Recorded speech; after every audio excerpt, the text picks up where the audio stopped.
Je m'appelle Thérèse Langlois. J'ai 32 ans, et il y a 2 étés, j'ai failli mourir. Pas au sens figuré. Cliniquement. Pendant une longue nuit étrange, les médecins du centre de traumatologie ne pensaient pas que j'allais survivre. Ils se tenaient juste devant la porte de ma chambre en soins intensifs, murmurant des mots comme hémorragie, contusion, édème crânien. Les machines émettaient des bips réguliers, presque désespérés.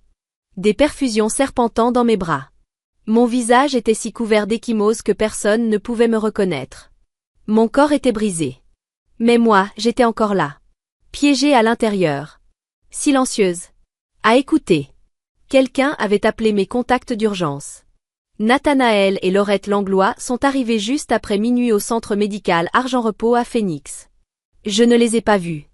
Je ne pouvais pas bouger. Mais j'ai tout entendu. Les talons de Laurette qui claquaient sur le lino du couloir.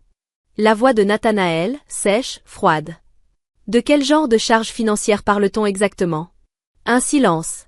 La médecin, j'apprendrai plus tard qu'elle s'appelait Dr Mère, choisit ses mots avec prudence. Nous avons besoin d'un consentement pour opérer. Sans cela, elle pourrait ne pas passer la nuit. Êtes-vous ses tuteurs légaux? La voix de Laurette devint plus basse, cassante. Ce n'est pas si simple. Nathanaël ajouta. Nous n'avons jamais finalisé l'adoption. Elle était chez nous temporairement. Il n'y a aucun lien légal. Un mensonge. L'adoption avait été finalisée quand j'avais 8 ans. Il ne voulait simplement plus assumer la responsabilité. Pourtant elle vous a inscrit comme personne à prévenir, dit la docteure Mère, mal à l'aise. Nous n'avons aucune obligation, répondit Laurette. Nous avons fait ce que nous pouvions pour elle, mais c'est terminé. C'est à cet instant que j'ai décidé que je n'allais pas mourir. Pas comme ça. Quelques heures plus tard, l'infirmière Riley a contacté Joséphine, ma partenaire d'affaires et ma meilleure amie de l'université. Joséphine a pris le premier vol de nuit depuis Sévérac. C'est elle qui a signé les formulaires. C'est elle qui a insisté pour que je sois soignée. C'est elle qui a refusé de quitter mon chevet. Le vendredi suivant, ma respiration était stable. Mes constantes tenaient bon. Je n'étais pas consciente. Mais j'étais vivante. Les Langlois ne sont jamais revenus. Du moins, pas à l'hôpital. Ils sont apparus ailleurs. Le vendredi suivant, ils se sont rendus à la maison de ma grand-mère Jeanne. Je l'ai vu plus tard sur les images des caméras de sécurité. Nathanaël tournait en rond sous le mimosa près de la balançoire du Porsche. Laurette tirait nerveusement sur son bracelet de perles pendant que le serrurier forçait la porte d'entrée. Et Joséphine, oui, la même Joséphine qui m'avait sauvé la vie, se tenait quelques mètres derrière eux. Bras croisés. Silencieuse. Impossible à lire. Ils étaient venus récupérer ce que grand-mère Jeanne m'avait laissé. Les actes de propriété. Les bijoux. La valeur de la maison. Mais la porte ne s'est jamais ouverte pour eux. Et à l'intérieur, il n'y avait ni antiquité, ni documents, ni clé. Seulement une enveloppe. Posée au centre de la table de la salle à manger. Scotchée sous le vieux lustre en laiton. Une lettre. Une lettre qui allait briser toutes les illusions qu'ils avaient soigneusement construites. Nous vivions dans une maison de plain-pied couverte de stuc, dans une rue calme du vieux quartier Les Saules, au centre de Phoenix. Des roses du désert bordaient l'allée. Et les tuiles en terre cuite du toit devenaient brûlantes dès midi. De l'extérieur, nous ressemblions à la famille parfaite. Le genre qui envoie des lettres de Noël et organise des barbecues le 14 juillet, avec des cierges magiques et des gâteaux maison. Et c'était vrai. Nathanaël et Laurette Langlois, mes parents. Lui portait toujours des pantalons impeccablement repassés et souriait comme un homme politique. Elle complimentait les coiffures des gens avec un ton qui ressemblait davantage à une critique emballée dans un ruban. Et puis il y avait Joséphine. Brillante. Autoritaire. Le genre de personne qui entre dans une pièce comme si elle en possédait déjà les plans. Moi, j'étais la discrète. La soigneuse.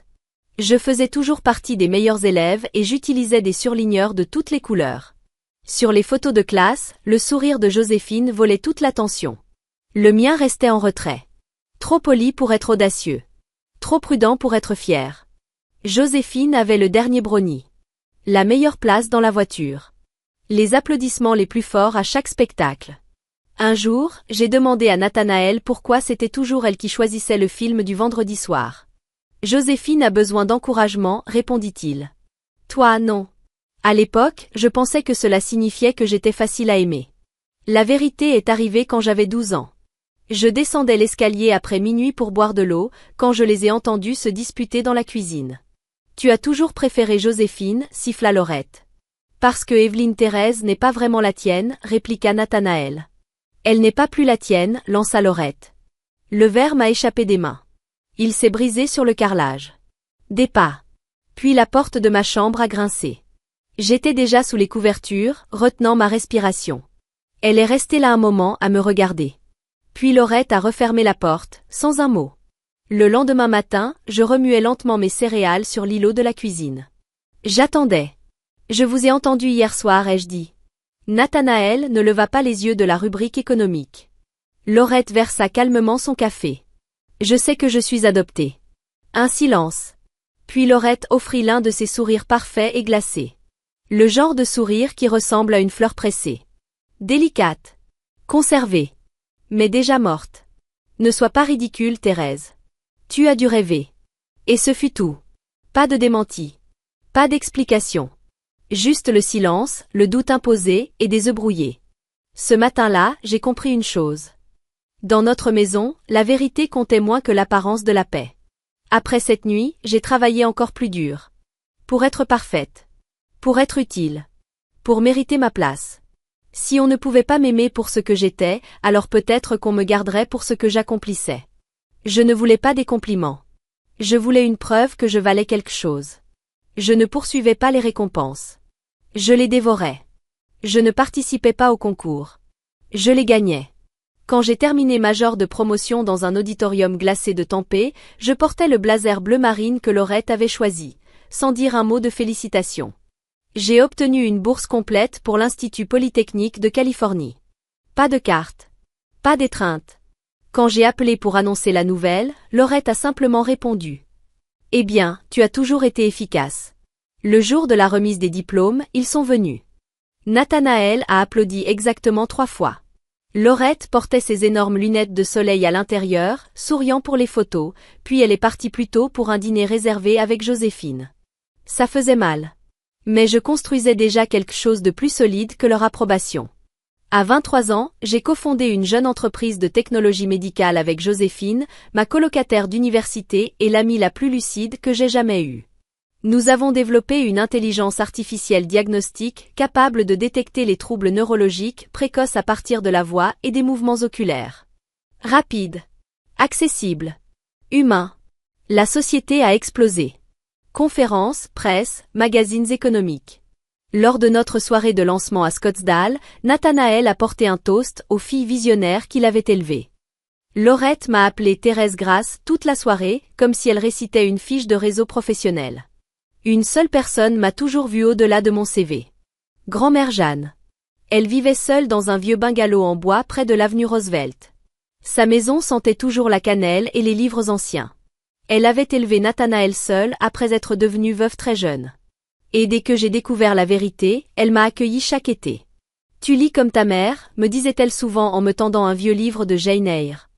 Toujours plongée dans tes pensées, mais brillante, farouchement brillante comme elle. Un jour, je lui ai demandé qui était ma mère. Grand-mère Jeanne s'est arrêtée un moment. Puis elle a dit « Quelqu'un qui t'aimait énormément, mais qui n'était pas prête. Un jour, je te raconterai tout. » Mais ce jour n'arrivait jamais. Puis il y a eu Thanksgiving, il y a 3 ans. Nous étions tous là, moi, Joséphine, Nathanaël, Laurette et Jeanne, plus minces qu'avant mais toujours aussi vives. La conversation a glissé vers la levée de fonds de notre entreprise. Jeanne rayonnait.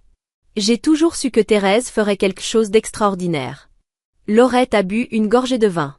Elle a toujours été déterminée à prouver quelque chose. Je l'ai fixée. C'est vraiment ce que tu crois que je fais? N'est-ce pas? Ajouta Nathanaël en pliant soigneusement sa serviette. C'est assez courant. La plupart des enfants adoptés passent par une phase de surperformance. La fourchette de Joséphine est tombée. Moi, j'ai posé calmement ma serviette. Vous l'avez nié pendant des années. Nous pensions que c'était mieux ainsi, répondit Laurette en attrapant la sauce au canneberge. La main de Jeanne s'abattit sur la table. Ça suffit, Laurette. Mais ce n'était pas suffisant. Je me suis levée. Ma voix tremblait, mais je n'ai pas reculé. Vous ne m'avez jamais voulu. Vous vouliez une fille qui vous fasse bien paraître, pas une fille qui avait besoin de vous. Et je suis partie. Plus d'appels. Plus de réponses. J'ai changé de numéro. Une seule personne est restée dans ma vie. Jeanne. Chaque dimanche, sans exception. Sa petite maison grinçante du centre de Phoenix restait le seul endroit qui ressemblait encore à un foyer. La nuit où tout a changé, il pleuvait. Cette pluie douce du désert qui fait briller les rues familières comme des mirages. Je suis restée tard au bureau. Nous préparions une mise à jour majeure et je ne voulais pas laisser de travail inachevé. Joséphine m'a dit de rentrer à 20h. Je ne l'ai pas écoutée. À 15 minutes de mon appartement, une voiture a grillé le feu rouge à l'angle de Holston et Main. On m'a dit plus tard qu'elle avait percuté le côté conducteur à près de 100 km/h. Je ne me souviens pas du choc. Seulement du silence après. Un silence froid, électrique, qui bourdonne dans le crâne comme une radio cassée. J'étais inconsciente quand je suis arrivée aux urgences de l'hôpital Sainte-Miséricorde. Les pompiers ont dû me découper de la voiture. Côte brisée. Hémorragie cérébrale. Poumons affaissés. À 2h12, l'hôpital a appelé mes contacts d'urgence. Nathanaël et Laurette Langlois. Ils sont venus. Ils m'ont regardée. Brisée. À peine vivante. Puis ils ont détourné les yeux. Elle n'est pas vraiment notre fille, dit Nathanaël au médecin. Les papiers n'ont jamais été finalisés. C'était informel. C'est ce qu'il a dit à l'hôpital. Elle n'est pas notre responsabilité, ajouta Laurette d'une voix nette, sans émotion. Personne n'a demandé si je souffrais. Personne n'a demandé ce dont j'avais besoin. Ils ont parlé d'argent. Sans autorisation légale, la neurochirurgie d'urgence ne pouvait pas être pratiquée. C'est là que l'infirmière Riley est intervenue. Elle a appelé Joséphine. Joséphine est arrivée un peu plus d'une heure plus tard. Trempée par la pluie. Les yeux écarquillés. Furieuse. Elle a signé les papiers sans hésiter. Puis elle s'est assise près de mon lit et a commencé à lire à voix haute les notes de nos projets, comme si nous étions encore au bureau. Riley ajustait mes perfusions à chaque changement de garde. Elle passait ma playlist acoustique préférée. Et parfois, elle murmurait. Tu n'es pas seule. Même si, techniquement, je l'étais. Légalement, j'étais toujours une Langlois. Mais cette nuit-là, Nathanaël et Laurette ont dit à l'hôpital que je ne l'étais pas. Ils ont choisi le mensonge qui leur permettait de partir plus facilement. Et je serais morte sous ce mensonge. Sans Joséphine. Sans Riley. Et sans la famille qu'on se construit, pas celle dans laquelle on est. Se réveiller a été comme sortir d'un incendie. Ma gorge brûlait à cause du respirateur. Mes bras me semblaient étrangers. Chaque respiration faisait battre mon crâne. Mais j'étais vivante. Joséphine était là quand j'ai ouvert les yeux. Riley aussi. Elle posait un linge chaud sur mon front. Et tu t'en es sorti. Je ne pouvais pas parler. J'ai cligné une fois des yeux. C'était suffisant. Elles sont restées. La convalescence a été brutale. Pendant des jours, même m'asseoir me donnait la nausée. Cligner trop vite me donnait l'impression de tomber dans le vide. Mais j'ai continué. Parce que je me souvenais. Je me souvenais du moment où mes parents avaient tourné le dos. Une semaine après mon transfert dans l'unité de soins intermédiaires, Joséphine m'a annoncé une nouvelle. Grand-mère Jeanne était morte 6 mois plus tôt. Paisiblement, dans son sommeil. Il ne me l'avait jamais dit. Ce que j'ai reçu à la place. Ce fut un coup à la porte. Un homme nommé Maître Grayson, l'avocat chargé de la succession, se tenait là. Costume gris anthracite. Dans les mains, une enveloppe scellée et un dossier. Votre grand-mère m'a demandé de vous remettre ceci en main propre, au cas où elle disparaîtrait avant de pouvoir vous parler elle-même. Dans l'enveloppe se trouvait une lettre manuscrite de Jeanne. Elle m'y racontait tout. Ma mère biologique, Caroline, sa nièce, n'avait que 18 ans quand elle m'a mise au monde. Le père avait disparu sans laisser de traces. Jeanne avait proposé une solution. Une adoption au sein de la famille. Son fils, Nathanaël, et sa femme Laurette essayaient depuis des années d'avoir un enfant. Sur le papier, cela ressemblait au destin. Mais Jeanne n'avait pas prévu une chose.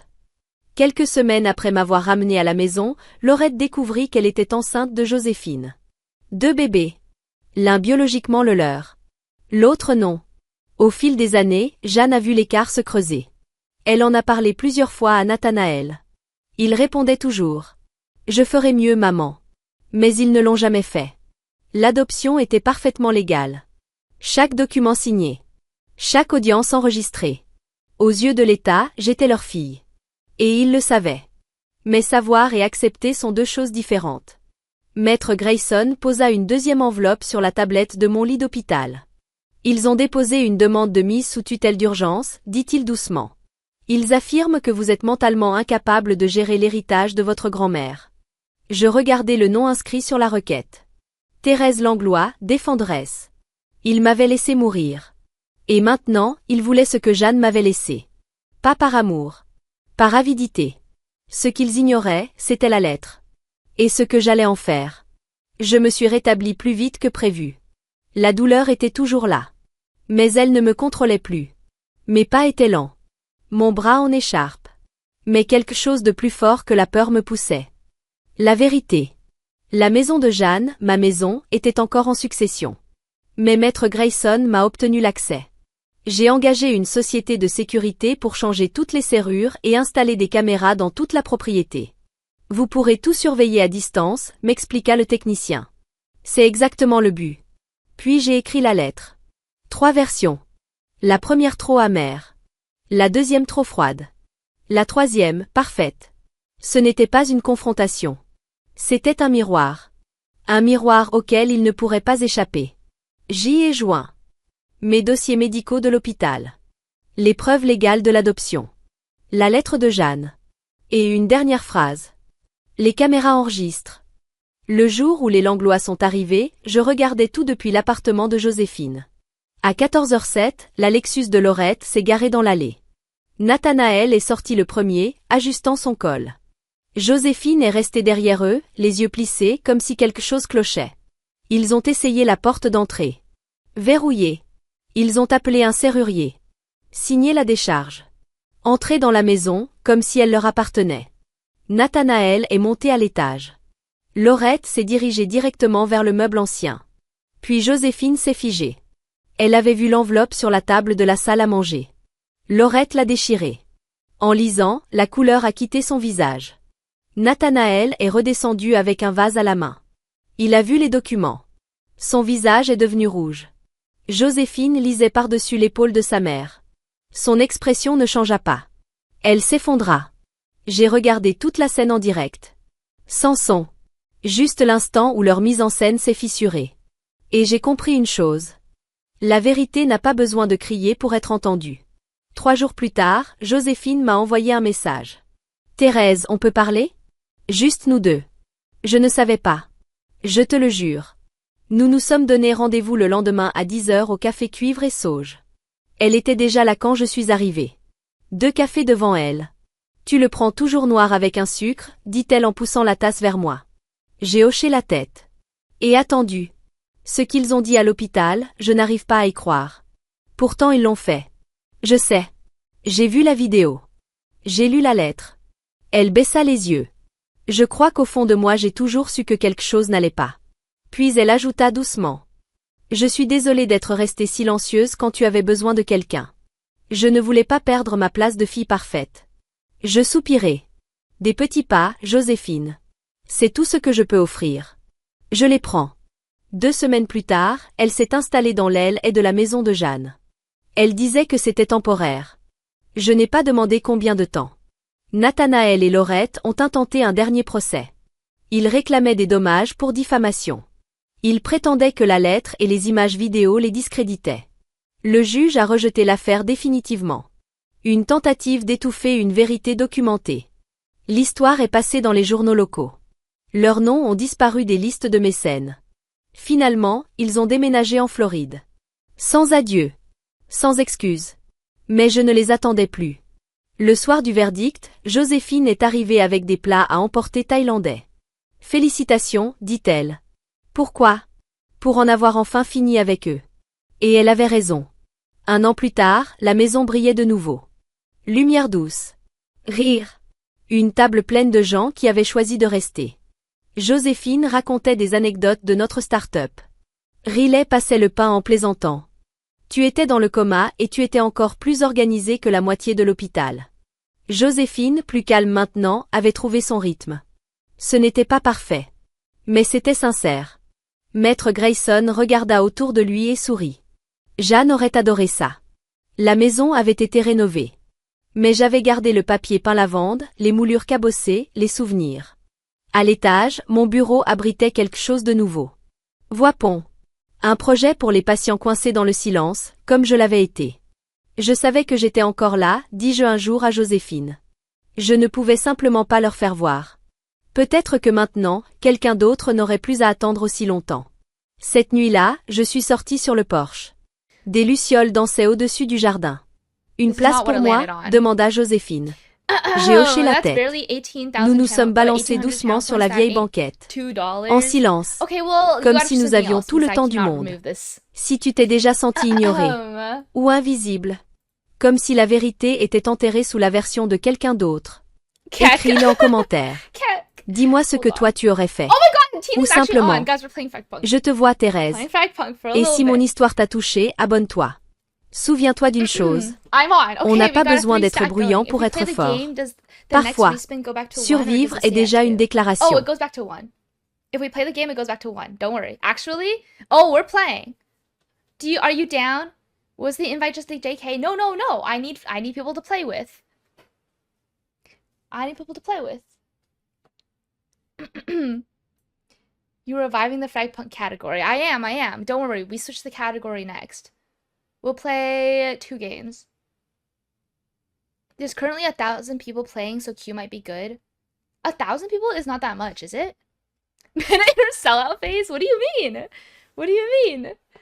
I'm just trying to play some good games. W Fragpunk. I'm just trying to play some good games.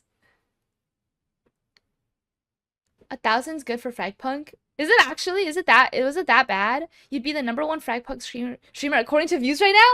Oh my god, I've never been #1 in a category before. Oh my god. Have I? Oh my god. Oh, this is so exciting. Oh my god, I can't wait. Okay, I might have been #1 in like a different category before. Oh my god, I'm gonna be #1 Fragpunk. Oh my god, this is actually untapped potential. And yes, wait, I might be the #1 Fragpunk streamer. I'm switching over. I'm not doing just chatting anymore. Oh, hold on. 1 second. I got knock. Uh-oh.